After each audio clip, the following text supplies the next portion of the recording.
something bad to us, we are going to do things to you that have never been done before. We the people tell the government what to do. It doesn't tell us. We the people are the driver. The government is the car. And we decide where it should go and by what route to do. We the people are free. And I hope we have once again reminded people that man is not free unless government is limited.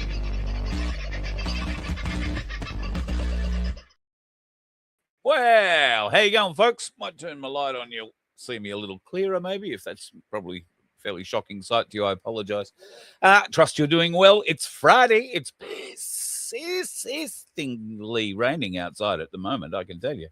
Don't know if you can hear it through the microphone, but it is quite solid. Don't think it's going to last terribly long. But rain in my part of the world is the least of people's worries. There is a lot of rain in various other parts of the world. We'll talk about some of that this evening because it's going to affect one of us. Before we get into the people that it's going to affect, let's bring up the waving wonder because he's one of the people it's going to affect. How are you, buddy? Well, this is Manham, mate. I don't know how much effect we're actually going to get, to be honest. Well, can I bring this up for you? The thing that the Weather Bureau is predicting with all this rain that's coming down through Central Australia is that they're trying to flood the Murray or in parts of it. And I don't know, you live on the Murray. What sort of chances of this happening? Is this likely to be a thing? No. I heard 130 mil, maybe at max at the best of places. That's not enough to put enough water back into the Murray to flood it. Not like we had the real floods. That needs to come from deeper up in the States through Victoria, etc. So no. So you're not expecting that that floodplain that sort of extends from Western Queensland down through Western New South Wales to come down and hit the Murray-Darling and then wind up wrong washing direction, its way past your door. Yeah, the wrong direction. Oh, well, right. Yeah. Fair point. Fair point. That's like that way and the other one's that way. So Yeah, all right. I'll get it right. All right. Well, before we move on to nice things, I'm going to move on to a horrible thing that is going to have what some may term a nice outcome. Last night, I introduced you to Mr. Stevens and Mr. Andrews. These are the two absolute morons who abducted a gentleman and took him off, 85 years old, wound up killing him, but not before they tortured him. Wound up cutting one of his fingers off with a handsaw. Now, these two extremely high criminal intellects were caught fairly easily. I mean, the only thing they didn't leave at the scene was their wallet. It was beyond stupid. They couldn't figure out how to burn a car properly. And from the car that they used to abduct this gentleman in, they found a cigarette butt with DNA on it. They found blood. They found carpet squares. They found all sorts of things. They found stuff that tracked back to the house in Dural there. Unbelievable. So using good police detective work, I guess they managed to track it all back, find out who was who in the zoo. And as you know, these two mongrels got locked up yesterday and had to face a bit of a hearing yesterday. I found out today that a number of Sydney's best barristers, criminal barristers, have been approached by the bloke on the right, that fella, his parents. He comes from a very, well, I don't know if they're very wealthy, but they are a fairly well-to-do family. They're a trucking family, and they live in a reasonable house. Apparently, they have tried to secure the best legal defense for their son as they possibly can, and they've got a few bucks to do it, obviously. But my understanding is there are no takers in the top law firms. The Beaks are not going to go in and take up one of these cases, which appears to be at this point in time anyway, a lay down misere for a flogging if you're on the defense side. But stranger things have happened in criminal cases and bigger criminals have got off. The other thing to remember too is that these two are just, Dumb and Dumber, who executed very poorly a set of orders that were handed out. Now, who issued those orders and who supplied the address? Who gave those details to Dumb and Dumber? Those are questions that are being answered right now, but not necessarily, I don't think, in the police stations of New South Wales. The criminal underworld of New South Wales has come out in the last 24 hours and made it very clear that those two gentlemen, should they be convicted of this crime, will not live to see out their sentence. They have made this an open statement. To abduct what they term a civilian, and an elderly civilian at that, is a mistake, but it was a mistake that could have been rectified. It was very, very, very early on in the piece that police started reporting that it was a case of mistaken identity, that Dumb and Dumber had gone and extracted somebody from a street that did have family members of a reputed Sydney underworld crime family living on it. Now, that house was apparently 3 doors away from the old bloke who had his door kicked in, and these two idiots stormed in, along with another person, I think there were 3, then dragged him out to the car and took him off. Now, there is no suggestion that any of the family of the crime syndicate member, supposed alleged crime syndicate member, are involved in any criminal activity or anything like that. It's, in fact, his parents. So they are quite elderly. But you can see that somebody decided to go and kidnap an elderly gentleman, presumably the father of this underworld person, and hold him for ransom. And they got the wrong bloke. Wow. That's not good. That's not So good. why? Sorry? So if the underworld crime family didn't get touched, why are they coming out to get them? Because they had the opportunity to give him up, to let him walk away. Okay? It didn't have to turn, because this sort of a crime makes professional criminals look really, really bad. All right? They wouldn't. Sorry. Well, professional criminals don't go around slaying civilians. True. If you are being shot by an underworld killer, you are likely involved somewhere in the game. You've done a deal. You've sold drugs and haven't given the money back. You've done something to attract their attention, right? But in this case, this poor old bugger was just a civilian, and the two fools that took him had the opportunity to let him go. Just put him out on a street corner somewhere and let him go when they realized they'd made the mistake. And they must have realized fairly early on, as I say, the police were onto it right from the word go, that he was not the person they were looking for. And they tried to get that out through all the Sydney media outlets as early, because he was abducted at 5 o'clock in the morning. And I know that certainly the ones I've spoken to, but I assume every of the FM radio stations had been contacted by 6 a.m. to make sure they had it in the news saying there is a case of mistaken identity. He's been abducted accidentally or incorrectly. So this makes professional criminals, the real underworld, the real criminals, look very, very bad. And at the moment, those real criminals are suffering a bit of a crisis of their own. As I spoke last night, people are hiring children, these idiots, to go and do jobs. This job apparently worth $35,000 each. Whether that's to 2 people or to 3 or 4, I don't know, but $35,000 each. But that was renegotiated because there was some trouble with it in the end, down to $30,000. Well, if they got paid for it, I'd be amazed.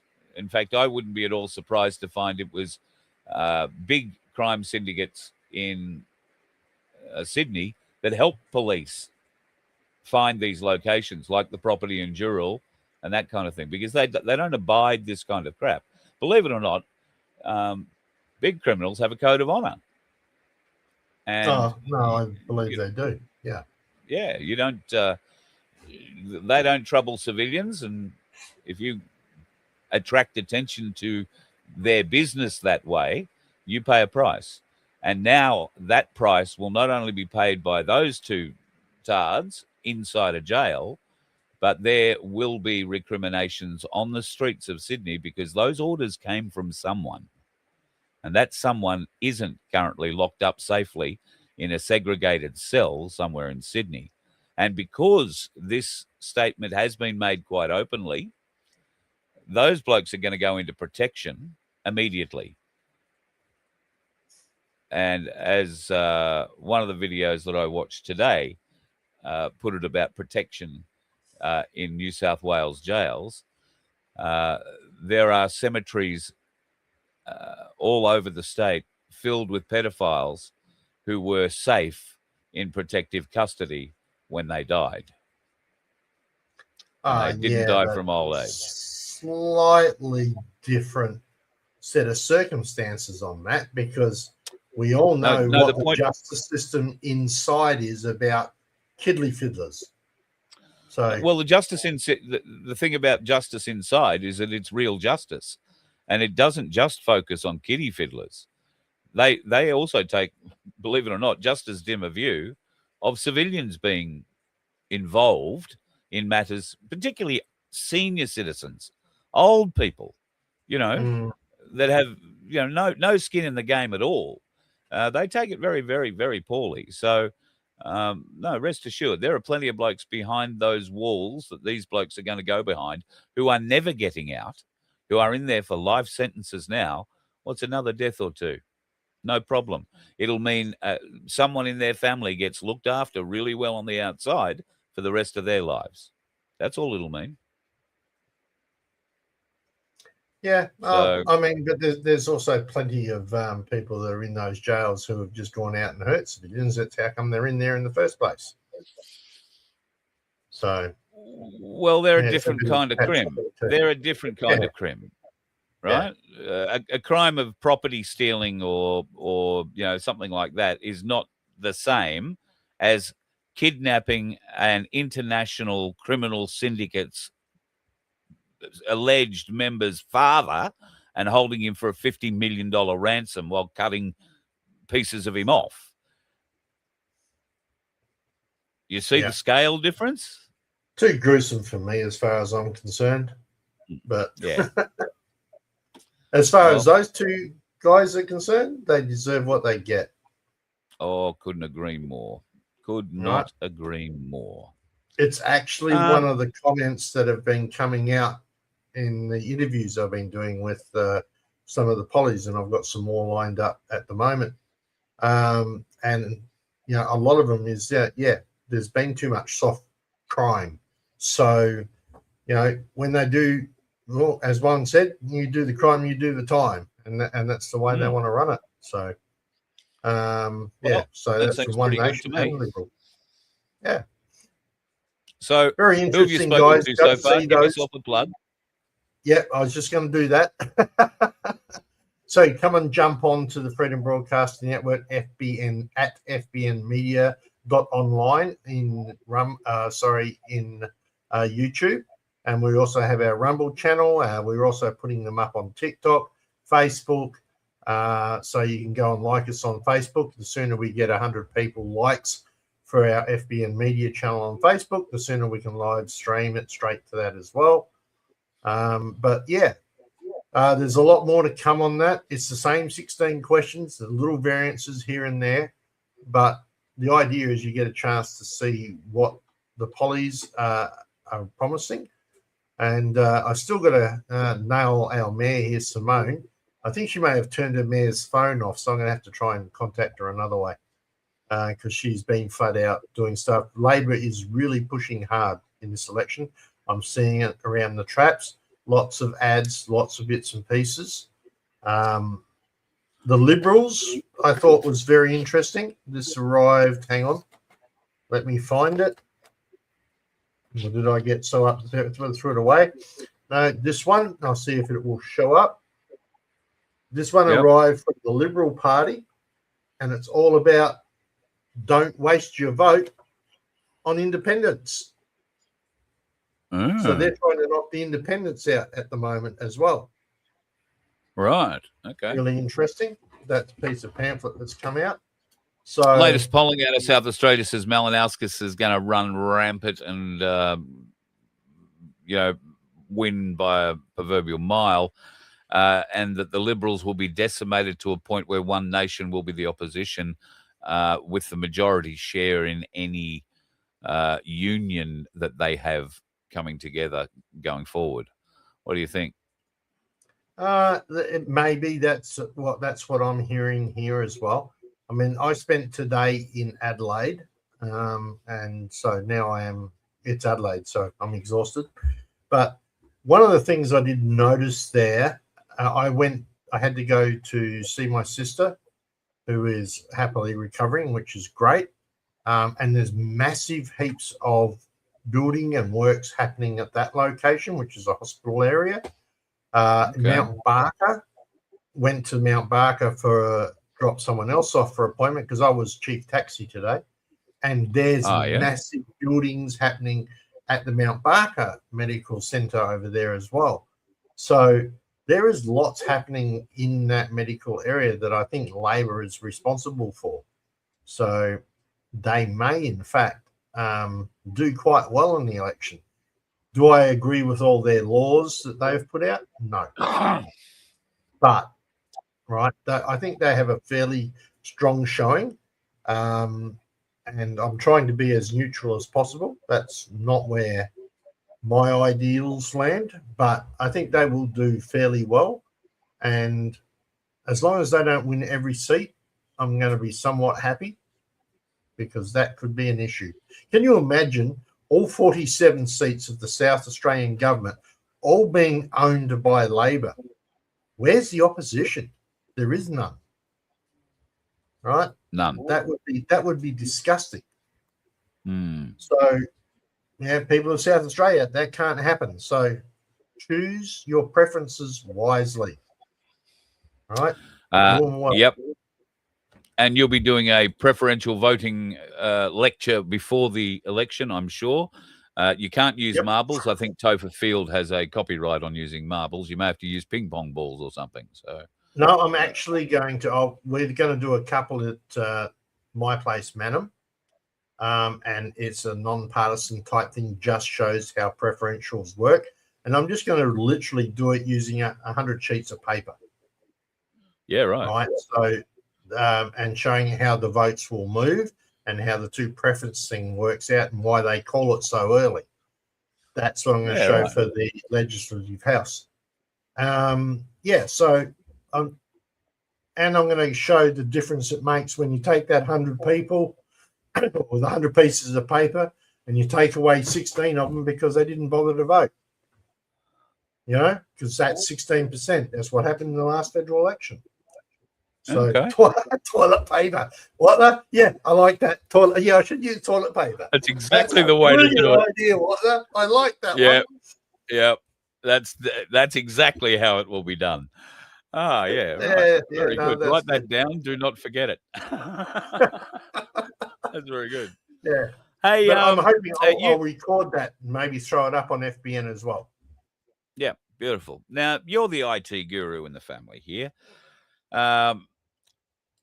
I'm going to bring this up to begin with. Commonwealth Bank has called police because there's been a $1 billion fraudulent loan scam put through using AI into their banking systems.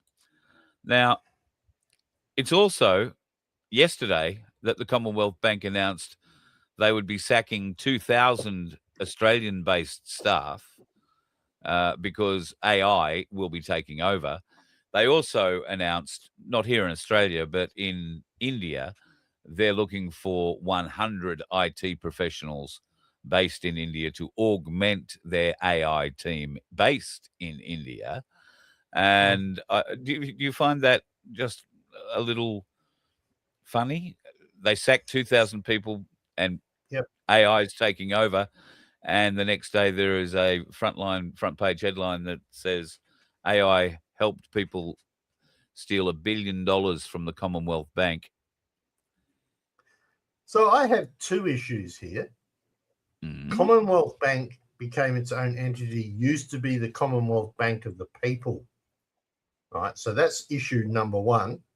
Number two, what the fuck are they doing employing people overseas? It's supposed to be an Australian bank. Sorry. Oh, well, they only made $5.69 billion half yearly profit announced last week. And they're sacking $5.6 billion half yearly profit. Yeah. But they've got to sack more Australians. I haven't dealt with the Commonwealth Bank. I learned a long time ago that their fees were exorbitant and their policies were shit. So yes, that's my personal opinion, by the way, just in case you want to sue me. Yeah, I found them as thieves at an early age too, bastards. But effectively, AI is going to be a disastrous thing over the next 5 years. We could probably sit here for the rest of this show and name jobs out there, and I can pretty much guarantee that a lot of those we would name will go because of AI. Another one has announced, not an Australian company, but this is a company owned by Jack Dorsey, and has been running for some years a significant. What's it called? I'm just going to try and find the story quickly. I'll bring it up. Blocks is the name of the business. It's parent company of Afterpay. And it's cutting nearly half its workforce from a bit over 10,000 people, to a bit under 6,000 people. Yep. All because of the AI they have developed for their own company. Now, isn't it funny? We look at these AI, we look at these IT specialists, these computer programmers, and we say, oh, by geez, they have programmed themselves out of a job. Well, no, they're very smart. They're very intelligent people. They couldn't see they were programming themselves out of work. Yeah, exactly. Out of the future. Not just programming themselves out of work, programming their career out of existence. It does. The job title won't exist anymore. I wonder if any of them are feeling stupid now. There are so many. I was thinking about today. We're doing some pretty wonderful T-shirts at our merch store, which yours truly, who is not an artist, right, has managed to design. Now, I do have a wonderful graphic artist in my family, my daughter, one of my daughters. She is absolutely She hates us, though. Right? But I can do that on AI in 5 minutes. Who's going to pay her to do something? Yeah. There's one job gone. So that's graphic artists gone straight away. So that whole industry is now going to get destroyed by AI. Right? Yeah. Programming is going to get destroyed by AI. Right? Fixing computers, just ask AI. That's gone. Right? So what else is there? Well, we've got cars that are driving around as taxis. That's done by AI. So there's all the taxi drivers gone. Just pick a thing. I mean, other than carpentry or a plumber or something along that requires a physical hands-on thing, anything that doesn't, like every single secretary, they'll be gone. Well, it's just as where well. AI is going. It's just as well that somebody is planning ahead for this AI invasion, because as you are identifying, as we are all identifying, there is so much AI content being delivered daily to our electronic devices. And some of it is very, very, very good and very hard to tell that it is AI. Some of the AI content that is being delivered is 100% quality content. The information it's delivering is worth listening to and worth knowing. But a lot of the content that is being delivered has no real relevant information other than spreading lies. And as you said before with the Carl thing, with the Carl Stefanovic thing and the Prime Minister, There are some people who will look at that and say, oh, they must be the outtakes that Channel 9 didn't put on because they don't understand Stefanovic's doing a private podcast and he would never put up outtakes with the Prime Minister. But anyway, so isn't it great that somebody is thinking forward about that and is developing the Australian Trust Authority? Do you like the sound of that? Yeah, right. Let me share the Australian Trust Authority with you. Here's the about them. Our mission, the Australian Trust Authority, was established in 2028 by the federal government. Our mission is to safeguard digital trust by empowering Australians to navigate an era of pervasive AI-generated content. We provide transparent, real-time guidance on digital platforms, trustworthiness, dedicated to maintaining a reliable baseline of truth online. The challenges we face. Generative AI has driven an explosion of autonomously created online content and services, leading to a widespread degradation in digital quality and reliability. As most AI services originate offshore, traditional regulation is ineffective.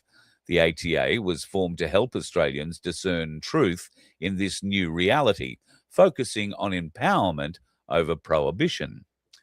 How we operate. This is where it gets interesting. The ATA operates on 3 pillars: monitor, assess, and advise. We monitor AI content trends and our truth oracles. Told you it was getting interesting. Our truth oracles meticulously assess individual artifacts, that is, online content, to determine their origin, human or AI. This data generates hourly digital content advice levels displayed on public signage. We collaborate closely with the ACCC, the ASD, and the AFP to support consumer protection. Would you like to see one of those signs? That's what the sign looks like. Would you like to see what it looks like with its little monitor? That's it today at Franklin Square in Tasmania. I want to thank Black Sheep because Black Sheep did a little run for me today after I was advised by Katrina, who's in the chat, her other half, about this rather strange phenomenon and signs popping up around Tassie. Now, Katrina's hubby, Justin, is this brilliant photographer. He's got an amazing hot rod book out, which I haven't got close at hand to show you some pictures of. It is one of the best hot rod books ever. If you want a copy of it, I believe it's been going into a second print. There are so many people who are keen on it. Email me. I'll hook you up so you can get in contact with that. But at any rate, he's the one who put me onto this, and Black Sheep happened to be out and about on the motorbike today, so I sent him on a bit of a trek, and he happily popped around and gave us a bit of a look.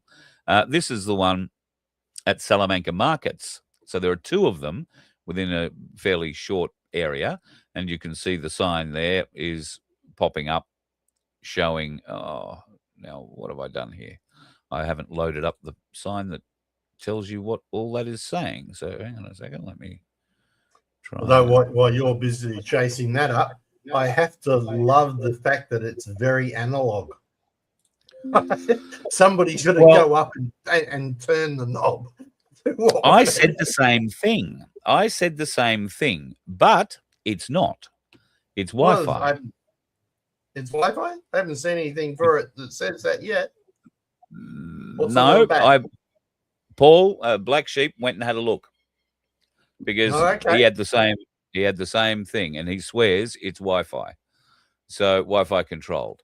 Our vision, we envision an Australia where citizens are confident and capable in the digital world, able to identify and navigate AI-generated content. The ATA strives to foster a discerning and resilient online community, ensuring that what's real online matters and that trust can still be found. And there's an email address to go and check it out. Now, if you go to news, you will see Launceston prepares for digital content service signage, January 28. Franklin Square installs, and these are the 2 places I've shown you. It's being rolled out in Victoria, apparently, and in certain parts of the ACT and some parts of Western Australia. This, down the bottom of the news, is interesting because if you remember the first line of the abouts, which we're not there anymore, It says that this thing was launched in 2028. So here is the launch announcement, October 2025. The Australian federal government today announced the formation of the Australian Trust Authority, a new department tasked with addressing the growing challenge of AI-generated online content. The Prime Minister indicated the ATA will focus on helping Australians navigate a digital landscape increasingly saturated with autonomously created information and tools. The ATA's primary mandate is to establish a national framework for assessing content veracity. This initiative acknowledges the limitations of regulating offshore AI services and instead aims to empower consumers. The authority will develop systems to provide transparent guidance on the trustworthiness of digital products and services.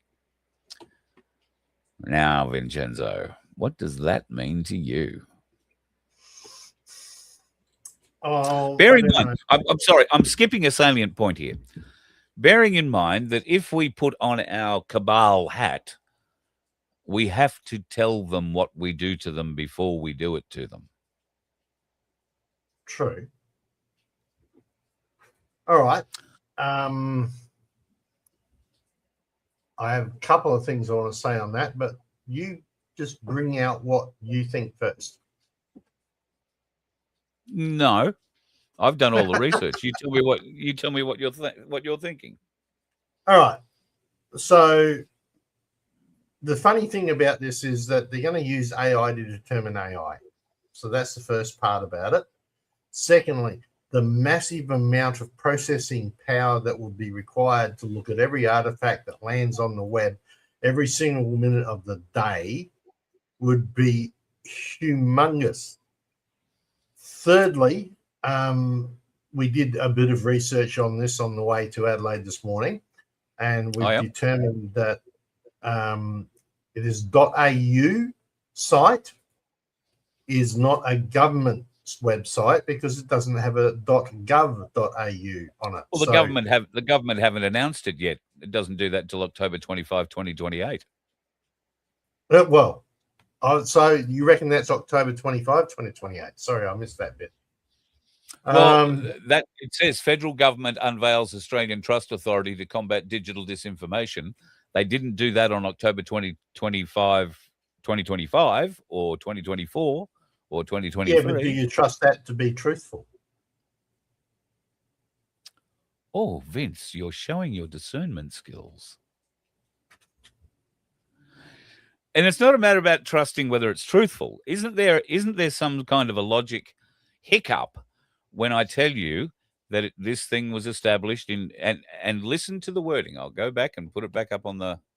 I picked it up earlier today as well on the front page. I wonder if the other listen to the wording. The Australian Trust Authority was established in 2028. That is the first part by the federal government. First line. Was established in 2028. Now, if I go to news and scroll down the bottom, federal government unveils Australian Trust Authority to combat digital disinformation, October 25. So that must mean October 2025. October 25, 2028 is when they propose to launch this.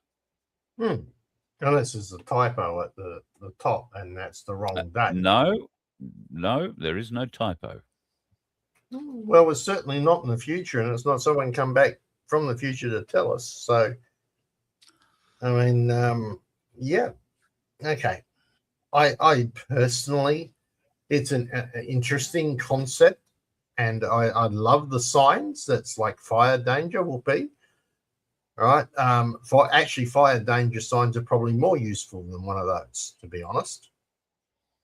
All right, because at least they're telling you the truth about the fire danger here. How do you determine just how much crap, misinformation, AI integration has occurred on any single day at any given moment, considering that anything can be created, put out, and done in half a millisecond? And could be and done. You're not pointing to what's false. You're just saying it exists. You're not pointing to what's false, are you? But what if you were pointing to something that was false? Will this AI be able to discern the difference between the verbiage used or the overall tone delivered. Well, and there's I've like probably sorry, documents keep that going. are being taught by like now where they're using Google Docs, etc. For instance, to actually check students' work when they're submitting assignments. I think I talked about this before. And they're using the AI to go through the Google Docs to determine if it's been written by the student using obviously characteristics of speech, typing speeds, etc., and so on, or whether it's been generated by an AI device. So that's part of what they're using to grade with. The other part that I've got with that too, which I'm probably going to talk about tomorrow night on CoinSpot with Mark, if I can ever collar him and if I'm finally available, because we've missed it for 3 weeks, is that there's a business opportunity here that's no one There is sees. there is a significant business opportunity here. However, we haven't actually approached what I think is the lurgy in the loom. All right, let's get back to the lurgy. Trust Oracle. Yeah, that's just a massive Oracle database and information learning system. That's not uncommon. There's lots of Oracles around. So we'll be trusting our learning to AI. Yeah, pretty much. Yeah, exactly. Okay. Yeah, it's AI looking after AI, mate. This is what you get when you go to the jobs page. The Australian Trust Authority is building a nationwide network of individuals dedicated to defending truth in the digital age. As AI-generated content rises, our truth oracles are a vital line of defense, distinguishing human-created content from autonomous digital output. This is a unique opportunity to contribute directly to national digital integrity. What is a truth oracle? A truth oracle meticulously reviews artifacts or online content like news articles, social media, and websites. Your primary task is to discern whether content originates from generative AI or a human. Truth oracles use a specialized game-like interface, contributing real-time data and forms the national digital content advice levels displayed publicly. So it's saying that it is like you're playing a video game here as a truth oracle, and your answers, I presume, with any others doing the same sort of thing, go to where that needle's going to go in the display. Why this role matters. The proliferation of AI-generated services degrades digital trustworthiness. By joining the ATA, you directly participate in a groundbreaking effort to restore and maintain digital truth. Your work empowers consumers, supports government agencies, and strengthens Australia's resilience against disinformation. That indicates to me that it's a human doing the truth oracling, not AI. Would you agree? How to apply? That is what that tends to suggest, yes. Right. The ATA maintains a local Truth Oracle office, often co-located with knowledge institutions like museums. For opportunities in Tasmania, please present yourself in person during business hours to the Tasmanian Museum and Art Gallery in Dunn Street, I think it says, in Tassie. And if I must have removed them in my haste as well. I was going to bring it up and show you exactly where that is. Oh, there it is on a Google map. So that'll give you an idea, if you know Hobart at all, where the Tasmanian Museum is. So you are to apply in person at the Tasmanian Museum and Art Gallery. So today I sent Black Sheep off to the Tasmanian Museum and Art Gallery to apply to become a truth oracle. He's a bloody legend. He is a bloody legend, this bloke. Folks, he doesn't get in the chat very often, but please share the love with Black Sheep, because I pick up the phone and I've asked him for all sorts of things to help me out with over the time. I've known him and he has never said no to me. He is a wonderful bloke. He, we all suffer from our own demons, and he's got one or two of them, haven't we all? But God love him. he has gone out to help us today discover the truth about what all this is. So he fronted up at the museum and basically said, "Oh, I want to be a truth oracle."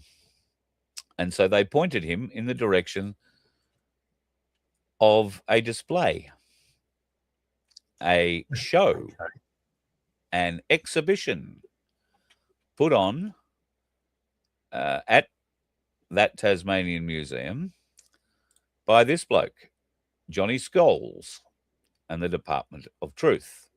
This is what Johnny looks like. Lovely bloke. He's a well-known Tasmanian artist, and he has done some work for this particular museum before. He's also done work for the other museum in Hobart, the satanic one I like to refer to it as, Mona or MoMA, FOMA, and all the dark FOMA and mofo and bloody, it's a filthy, rotten, horrible. But at any rate, he's done some work for the devil worshippers in Hobart as well. At this point in time, though, if you go in, you'll be walked into a darkened room and you'll be sat in front of a computer where you will see the kind of videos you get on YouTube, doom scrolling. And you will be asked to decide which one is real and which one isn't. There are 5 of them per reel that you sit down and do. Black Sheep tells me he did half a dozen of them or so, and said you could sit there and do them all day. But I guess what it's trying to do with that is the people that go through and contribute by playing that walk-through video game. And that's what he said. It's like playing a video game. You've got to walk through and interpret different pieces of information as you come upon them. And it's in a post-apocalyptic world. So interesting now that we may be going to war with Iran, or the Yanks might be going to war with Iran, at least over the weekend. That could be another catalyst for what's happening on Sunday, Monday. I think it's more likely that the gold, silver, or particularly the big silver issues are going to be the catalyst for the crash on Monday or Sunday, Monday that we were talking about last night. But it could be something like that. At any rate, back to this. If you go and sit down at those computers, and they are going to be set up in various towns and cities around Australia, this is going to be a touring exhibition to a point where parts of it will be set up in Canberra, in Queanbeyan. I believe it's going to be set up in various parts of Melbourne, a couple of places in New South Wales. And everybody who goes through will be contributing to the overall believability scale on here. So use caution, be skeptical, assume inaccuracy, presume deceit, and stay offline. It's that bad.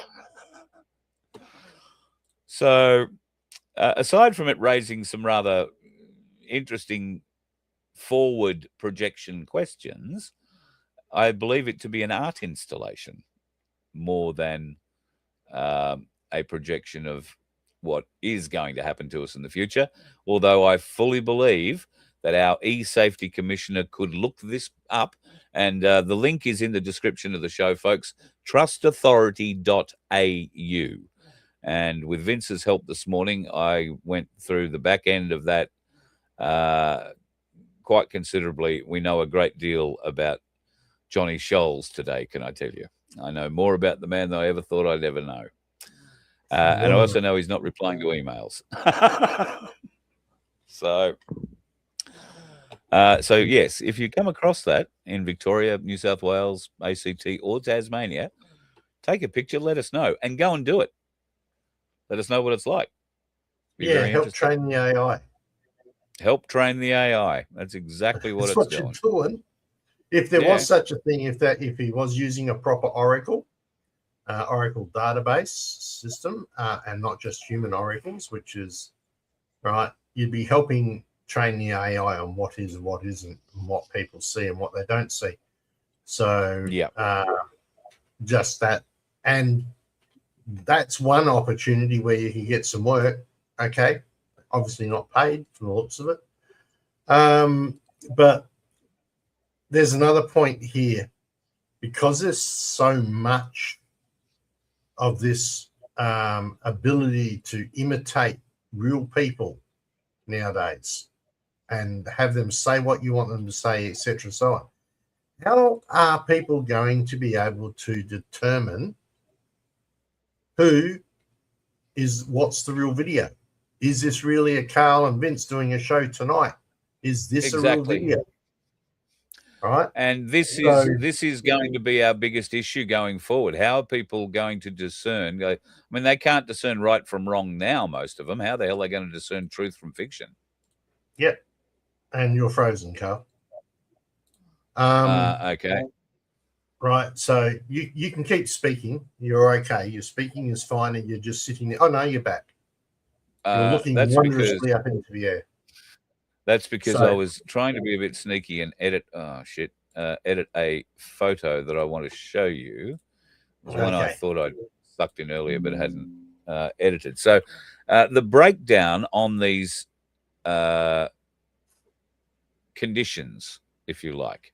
So that tells you what those conditions will be, if you like. Use caution, navigate with awareness, maintain a healthy degree of skepticism, double check sources for important information, be mindful of generic or repetitive content patterns. Be skeptical, question everything, assume moderate risk of AI generated content, prioritize trusted news sources. See, sending you back to mainstream media, cross-reference facts before accepting them, consider it if content feels human authored. Some people wouldn't know the difference between human authored and if a bloody mouse wrote it. Assume inaccuracy. Proceed with extreme caution. Actively assume much content is inaccurate. Verify all critical information independently. Be wary of sensationalized or manipulative content.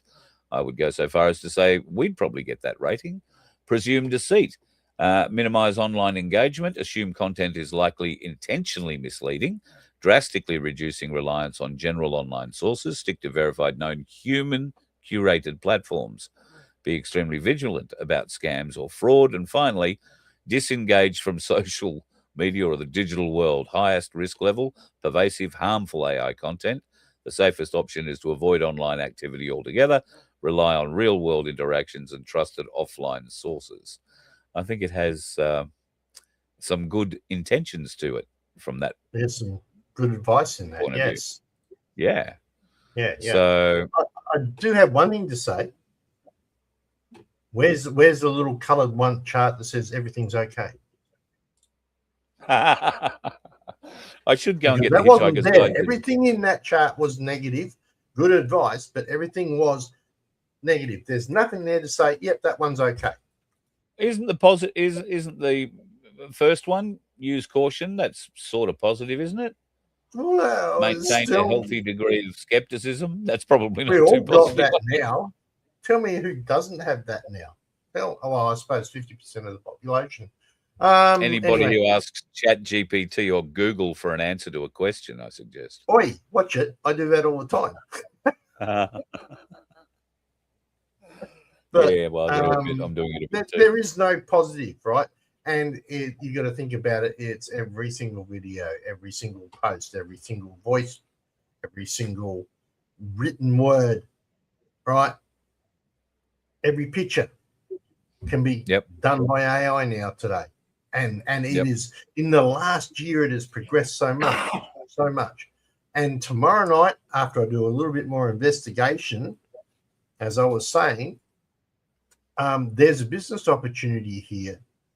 And I think that the content creators are going to take an opportunity to use this, and that is sort of like they did with digital rights, DRMs. So I have a very dear friend. Who came up with an app that allowed all creators to digitally watermark their work. Correct. It's an app called Zidget. Now, I don't know if it's still going, but she certainly owns it all still and could be brought back up. I would think that would enable content creators, if they were to load their content, log their content with Zidget, it's automatically verifiable then as a if you like, real content creator, not an AI generated one. But you and I, if we were better using those AI video generators, we would be generating all sorts of content, putting words onto characters or words into characters' mouths to help reiterate the points we use. Now, is that mis or disinformation, or is that just using our tools or the tools available to us to better try and educate our audience? I think you have to draw a bit of a line in there somewhere. I mean, if we put words into somebody else's face, I think that's bad. Right? Okay. Because it's not them that said it. So might be true words. They may well be true words. But if you're going to say something, be honest enough to use your own face. Unless you're making it a cartoon or a characterization or something like that. Yes. But don't take another influencer's face and rearrange the words to suit your message. That's just outright wrong. Right? I'm going to that. Yeah, 100%. You are 100% right. I would agree with that. I'm going to throw a link into the chat right now. I'm sorry, folks. It's not in the description. Unless we can I figure out how to change that later, Vince? Can I add this? Yeah, we can edit that and chuck it in afterwards. Okay. So I'm going to throw this up into the chat right now. This is a link to a YouTube channel. It's a if you're into gold and gold hunting and watching and rushing and all that sort of stuff, pardon me, you'll be familiar with a bloke called Dave Turin. He's got a new show out which is entirely AI generated. He tells a story as a particular part of the historic gold mining history of America, and the entire thing is AI generated. This is the way that a lot of content is going to go in the future, because you don't have to pay actors, you don't have to pay cameramen, you don't have to pay crews. You just tell a machine to build it, and it builds it. So if you want to see just how good that sort of production can be, go and check that out. It's AI, and if you like that cartoonish or semi-cartoonish look that I remember, the first sort of AI-ish, cartoonish kind of semi-reality thing I remember is a movie called Beowulf or something like that, which was drawn, for the want of a better term. Never thought it was much good anyway, but now this has really improved. But this will give you an idea of just how good it is. There is also the latest one, which I only watched this morning. It's only runs about 15 minutes. It's pretty easy to listen when you're doing the dishes or something. And the story today was about how gold saved the Revolutionary War and won the revolutionists the war, and where that gold came from. And interestingly, that gold came from a Jewish fella who was born in Poland and came out to the New World to make a new life for himself. Became very, very, very, very, very, very wealthy indeed. He was a double agent, if you like. He worked for both sides to keep himself alive, certainly at one point, and then became a very, very, very, very wealthy man to the tune of what today would be $60 million worth. And he gave it all back to the revolution in the form of gold. He funded them. That's how he managed to keep them alive. But that story will be told, and there's a few interesting little links in there if you want to learn about precious metals and the history of that, and why what's happening at the moment is in the real precious metals market so interesting. False flags have all used AI for ages. Yep.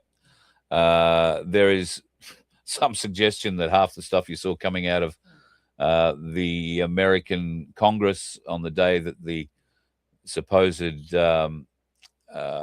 riot took place there, when Trump said they were all marching down, and they all filed through the Congress and had to look very politely, the fellow with the horns and all that.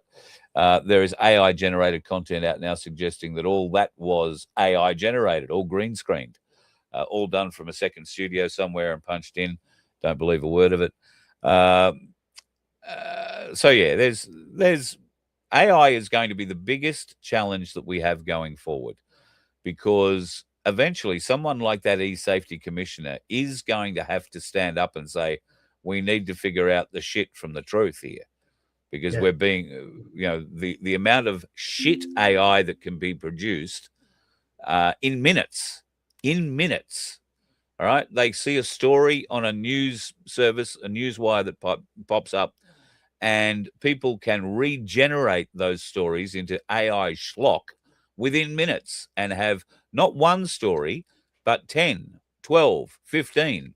The Asian guy that so many of those people following Silver at the moment, he's got 27 channels. Would you be disappointed to learn that the Asian guy comes out of India? No, not at all. That wouldn't surprise me. And shout out to AJM Pipe Master. Thank you for the $10. Yes. Thank you. So, yeah, India is where the Asian guy and the market watcher and the bloody this and the that and the other thing and the 27 other names he goes by, they're all generated out of India. So there's an Indian AI, presumably programmed by a bunch of Indians, generating an Asian guy with an American accent pretending to be in New York, telling us about what's going on with the silver world. Yep. And a lot of cases you can't fault his information. Right most of the time as well. I know. But, yeah. So take where would that go on that bullshit meter? Is that the first one or the second one or the third one? Where do you? Well, I mean, there are a lot of people who still say he's real. Yeah. Well, the interaction. To look at him, to watch him, to see the interaction. I mean, a lot of AIs, you'll see a regular hand movement, or you'll see regular something that looks regular. His is so much more natural, and it's actually kind of scary how good he is. Yeah, it's I would say that's the best AI generation I've seen on a consistent basis. It's very, very good. Very, very good. All right, well, we've just about prattled away for an hour. What are your plans for the weekend, big fella? Well, I want to try and do this show on a possible blockchain option that may be coming up, which actually involves AI and who is real and who is not on the blockchain. It's about a way of protecting the developers and the creators. So I'm going to be diving into that. So that may be something that's worth it, because that's an area in the market that's not being sort of covered at the moment. So there might be a possibility on that. So we'll discuss that on Coin Toss tomorrow night, providing I don't sleep all day.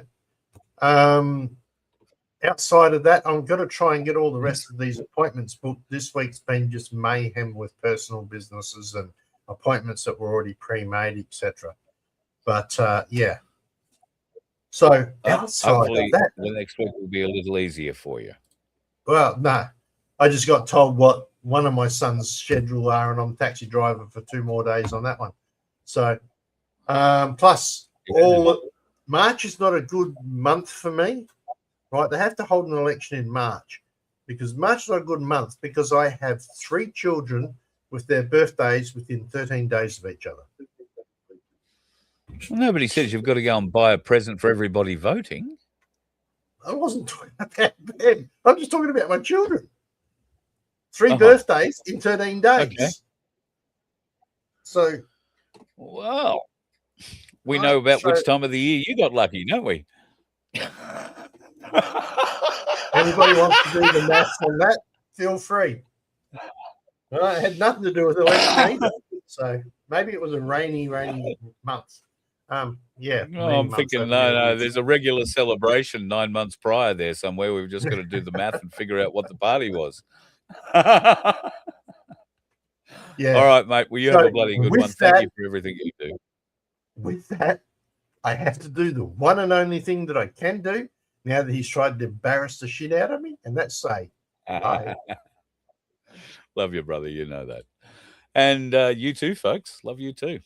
Be safe. It's going to be a wet one in many places around the country this weekend, particularly in Queensland and New South Wales, in parts of South Australia, and I believe in parts of Victoria it's going to be raining tomorrow. So if you are going to be out and about in it, be safe. The dickheads don't identify themselves, at least not until after the crash, and you don't want to be involved in that. Stay away from it at all costs. Be safe on the road. Avoid the dickheads. We'll talk to you soon. Bye-bye. You let one ant stand up to us, then they all might stand up. Those puny little ants outnumber us 100 to 1. And if they ever figure that out, there goes our way of life. It's not about food. It's about keeping those ants in line. That's why we're going back. Does anybody else want to stay? Let's rock!